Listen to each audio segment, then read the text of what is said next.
Hey, this is John for Cigar Trends Magazine. I'm here with George Padron, and I have a couple questions for him for the Cigar Trends Magazine. How does it feel to see your father's creation evolve over these years? It's amazing. I mean, for us, there's a deep sense of responsibility. There's pride. We understand what it's taken to get us to this level, and all the work that he's put into it. So, you know, we feel like it's our responsibility to continue the traditions that he started and moving this company into the future.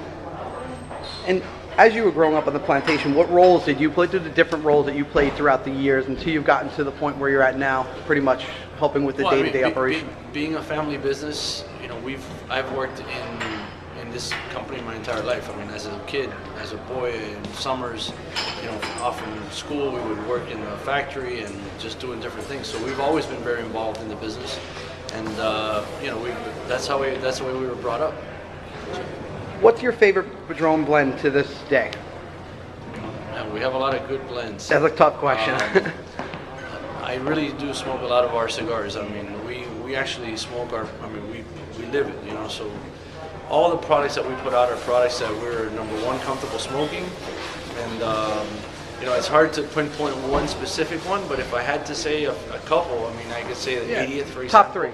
80th is a phenomenal blend. The 50th now that's released. The 85, all the family reserve cigars. So there's a lot of good ones. What's the biggest trend that you've seen in the last 3 years in the cigar industry, in manufacturing, or even on the consumer side? Probably the tendency to go to bigger ring gauges has been number one. You know, there's cigars out there that are 70 ring gauge and even bigger. We haven't gotten that far. I mean, the largest ring gauge we've put out is a 60, and that's probably as big as we'll go. But that's certainly one of the trends.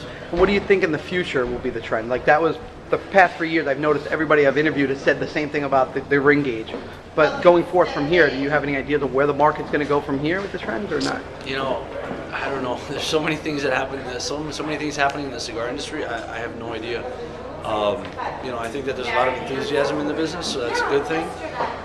As far as future trends, I couldn't foresee. It's okay. It's all good. Tell us a unique story of the first time you realized that you were born into kind of like cigar dynasty, and that you guys knew that you guys were one of the best companies in the world. When did you really realize that? At what age? Well, I realized that pretty early on. You know, obviously, when I started working in the company was not at the level that it is today.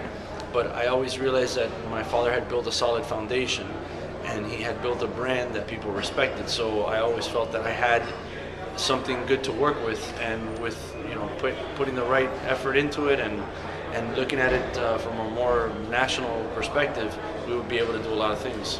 Just a quick history of how you guys got started, where you typically came from, where the plantations typically were in the beginning, and where you evolved to. Well, my father started in Cuba. He was born in Cuba.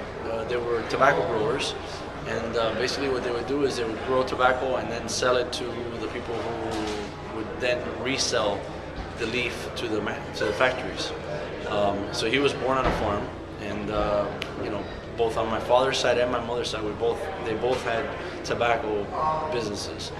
When my father came to the U.S., he started Padron Cigars in 1964, and that's basically how it started. And you know, little by little, the company has grown to where we are today. And you guys are in Nicaragua now, correct? Yes, okay. We manufacture everything in Nicaragua, and our headquarters are in Miami. Miami. Thank you very much for the interview. It was a pleasure. All right, you're welcome. Thank you.